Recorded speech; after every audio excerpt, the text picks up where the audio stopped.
मित्रों, मैं सविंद्र सिंह ज्योग्राफी की अपनी लेक्चर सीरीज में आज सभी लोगों का स्वागत करता हूं।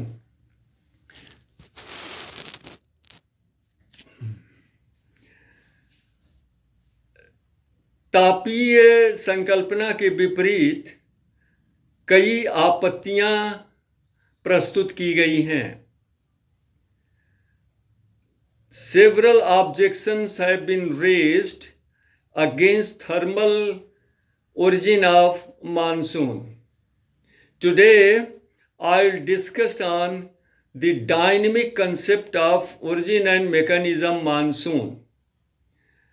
Certain objections have been raised against the validity of thermal origin of monsoon.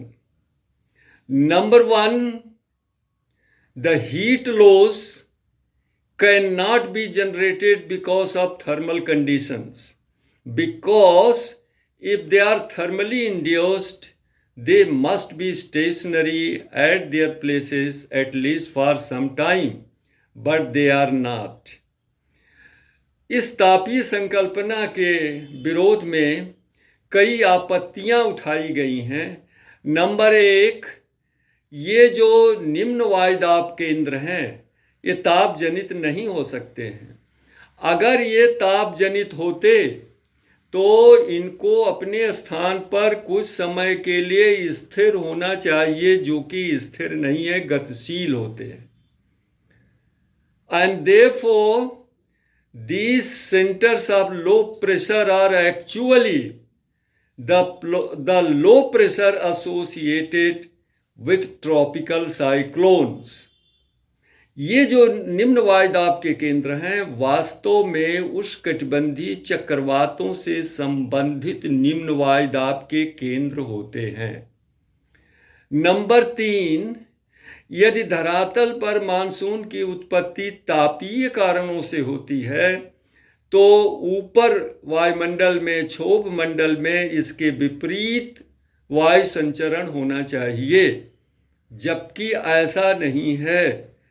If the monsoons are originated due to thermal conditions on the earth's surface, there must be anti-monsoon in the troposphere and stratosphere.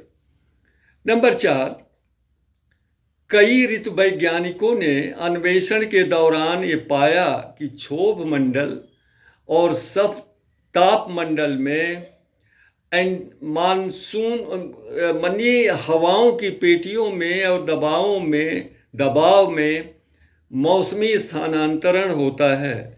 Some of the meteorologists have discovered that in the troposphere and stratosphere there is also seasonal shifting of wind and pressure belts, and the air circulation in the upper atmosphere has been named as aerological monsoon or upper air monsoon by these meteorologists. इन ऋतु वैज्ञानिकों ने वायुमंडल के ऊपरी भाग में पवन संचरण का नामकरण एयरोलॉजिकल मानसून या अपर एयर मानसून किया है। अतः फ्लान महोदय ने फ्लान महोदय ने बताया कि मानसून की उत्पत्ति ताप जनित नहीं हो सकती है, बल्कि एक गति जनित होती है। फ्लान महोदय के अनुसार उष्णकटिबंधीय क्षेत्रों में उत्तरी पूर्वी व्यापारिक हवाएं और दक्षिणी पूर्वी व्यापारिक हवाओं का अभिसरण भूमध्य रेखा के पास होता है। There is a convergence of northeast and southeast trade winds near the equator. इसको फ्लान महोदय ने इंटरट्रॉपिकल कन्वर्जेंस नाम दिया है, लेकिन ये इंटरट्रॉपिकल कन्वर्जेंस सीधे भूमध्य रेखा को टच नहीं करते, स्पर्श नहीं करते हैं, बल्कि एक और वायुदाब और वायु की मेखला से इनका अलगाव होता है। According to Flan, these convergence belts of northeast and southeast trade winds have been called as intertropical convergence. But these ITC, intertropical convergence, does not reach equator directly. Rather, these are separated by a narrow belt of pressure and wind. And this narrow belt is named as doldrum. And there is west to east wind circulation that has been called equatorial westerlies. तो इस जो है ITC intertropical convergence belt का भूमध्य रेखा तक पहुंच नहीं होती है, बल्कि इनका एक वायुदाब और वायु की पेटी से अलगाव होता है, जिसको डोल्ड्रम की पेटी कहते हैं। ये भूमध्य रेखा से 5 अंश उत्तर और 5 अंश दक्षिण होती है।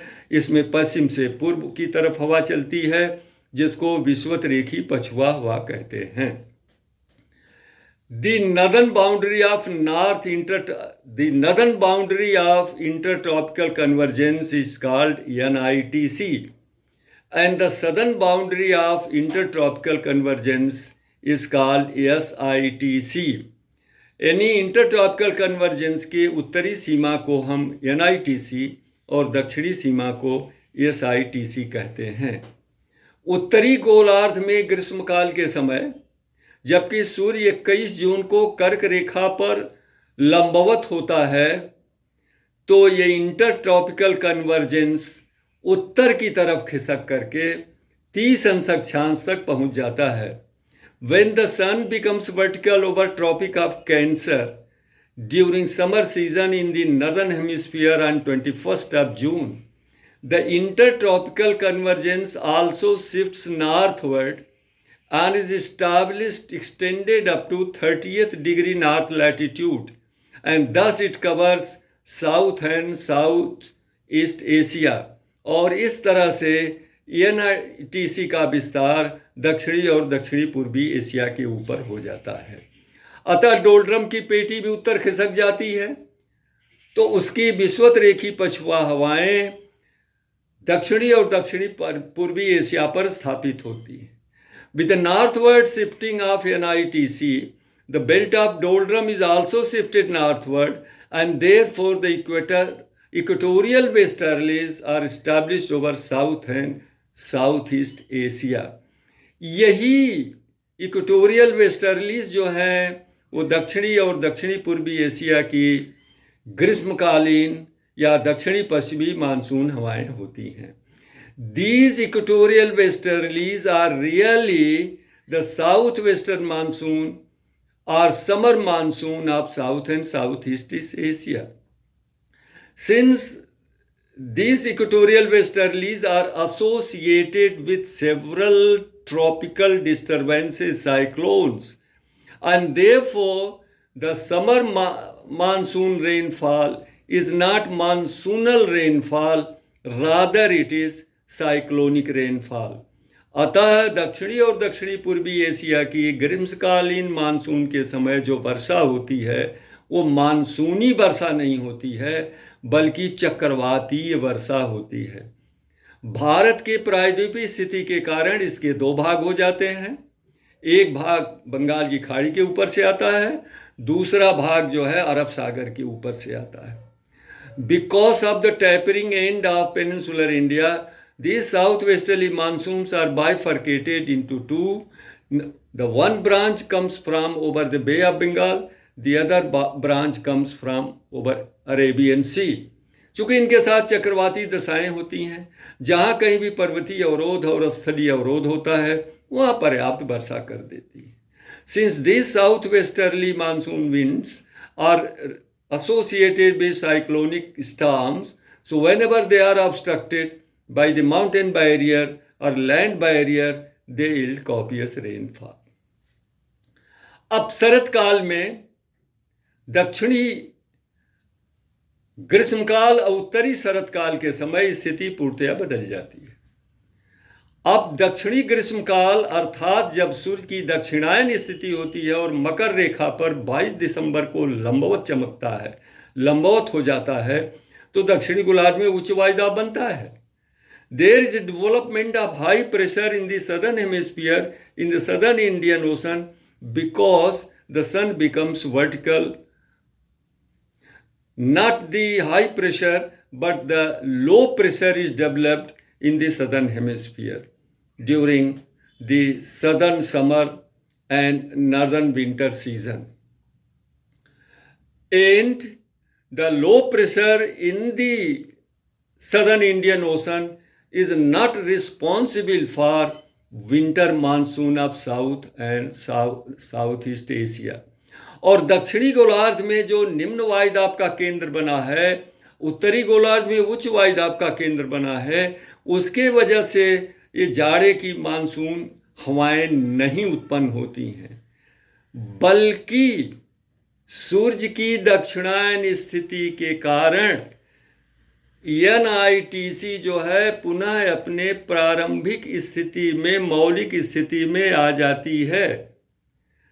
The winter monsoons are not generated because of low pressure in southern hemisphere and high pressure in northern hemisphere.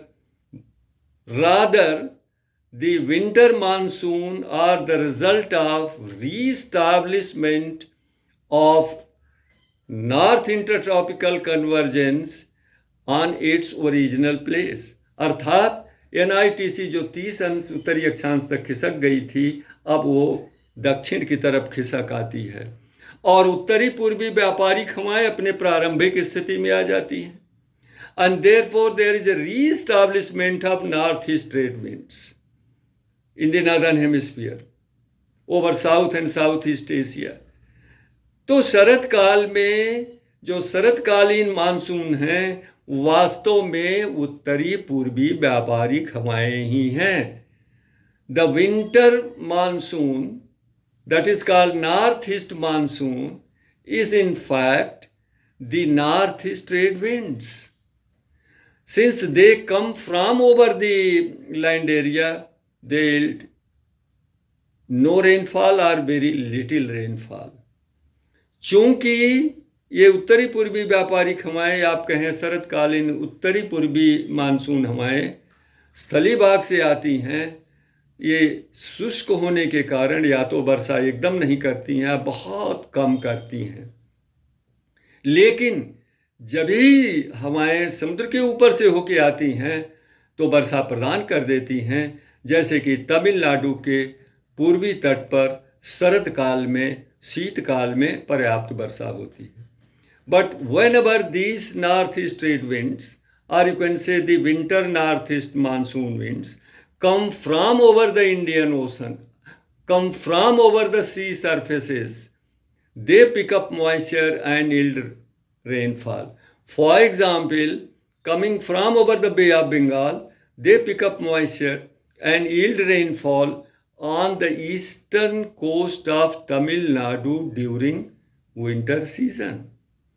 ये फलान महोदय के अनुसार ये इंटरट्रॉपिकल कन्वर्जेंस के उत्तर और दक्षिण खिसकाव के कारण मानसून की उत्पत्ति होती है.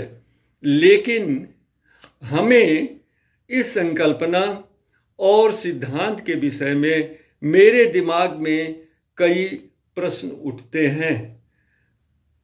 I have some serious objections against this dynamic concept of origin of monsoon of South and Southeast Asia. आपके मस्तिष्क में भी कुछ सवालात उठ रहे होंगे, तो यह वीडियो हम शाम को पोस्ट करेंगे. आप अपने कमेंट से अपने प्रश्न या जो भी क्वेरीज उठती हों उसको व्यक्त कीजिए, और हमें जो ऑब्जेक्शन है सब मिला करके अगर पर्याप्त होगा तो हम एक और वीडियो पोस्ट करेंगे. आज के लिए बस इतना ही. धन्यवाद.